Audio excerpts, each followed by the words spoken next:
तो one day series में हार के बाद आखिरकार अब टेस्ट सीरीज की जो शुरुआत हुई है, ये पहला टेस्ट जो खेला गया वो वेलिंगटन में भी इंडिया को शर्मनाक हार का सामना करना पड़ा। जी हां, न्यूजीलैंड ने वेलिंगटन टेस्ट में 10 विकेट से इंडिया को हरा दिया और 1-0 से सीरीज में जो है वो अपनी बढ़त बना ली है। और जाहिर सी बात है कि इस शर्मनाक हार के लिए जो हमारे बल्लेबाज हैं, यानी भारतीय बल्लेबाज हैं, उन पर ये ठीकरा फोड़ा जाना चाहिए। जिस तरह की उनकी फॉर्म रही, खैर अव्वल तो कोई फॉर्म ही नहीं थी, क्योंकि एक भी ऐसा नहीं था, एक भी पारी में, दोनों ही पारियों की अगर हम बात करें तो एक भी बार ऐसा नहीं हुआ कि 200 का आंकड़ा भी छू पाई हो टीम।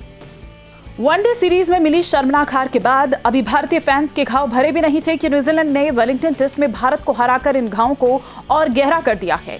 टीम इंडिया की करारी हार में भारत के दिग्गज बल्लेबाजों का सबसे बड़ा योगदान रहा। अपनी ठोस बल्लेबाजी के लिए दुनिया भर में मशहूर विराट सेना वेलिंगटन के मैदान में 200 रनों का आंकड़ा भी नहीं छू पाई। पहली पारी में जहां भारतीय पारी 165 रनों पर सिमट गई, तो वहीं दूसरी पारी में विराट के वर्ल्ड क्लास बल्लेबाज 191 रनों पर ढेर हो गए। बाकी बल्लेबाजों की बात तो बाद में करेंगे, लेकिन आप पहले यहां कप्तान विराट के प्रदर्शन पर ही नजर डाल लीजिए। विराट ने वेलिंगटन टेस्ट की दोनों पारियों में 21 रन बनाए। कप्तान पहली पारी में 2 रन बनाकर आउट हुए, तो वहीं दूसरी पारी में उनके बल्ले से जैसे तैसे 19 रन निकले। कप्तान के अलावा उप कप्तान अजिंक्य रहाणे ने अपनी पहली पारी में 46 तो दूसरी पारी में 29 रन बनाए। इनके अलावा भारत के टेस्ट स्पेशलिस्ट चेतेश्वर पुजारा ने वेलिंगटन टेस्ट की दोनों पारियों में 11-11 रन बनाए। अब आप टीम इंडिया की वर्ल्ड क्लास बैटिंग लाइनअप का इसी से अंदाजा लगा सकते हैं कि विराट के टेस्ट स्पेशलिस्ट भी वेलिंगटन में अपना बल्ला चलाना भूल गए।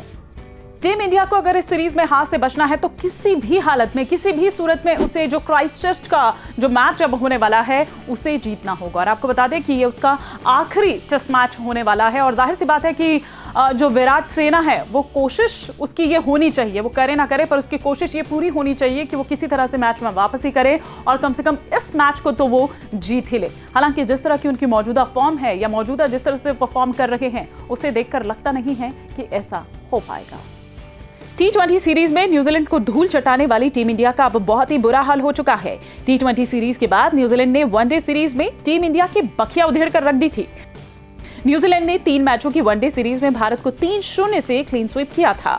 वनडे सीरीज में मिली शर्मनाक हार के बाद ऐसा लगा कि भारतीय टीम यहां से सबक लेकर टेस्ट सीरीज में जोरदार वापसी करेगी, लेकिन हालात अभी भी जस के तस बने हुए हैं।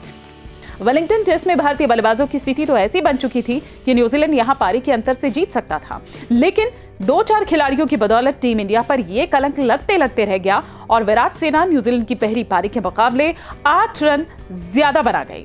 भारत द्वारा दिए गए 9 रनों के लक्ष्य का पीछा करने आई न्यूजीलैंड की सलामी जोड़ी ने दूसरे ही ओवर में मैच को खत्म कर दिया।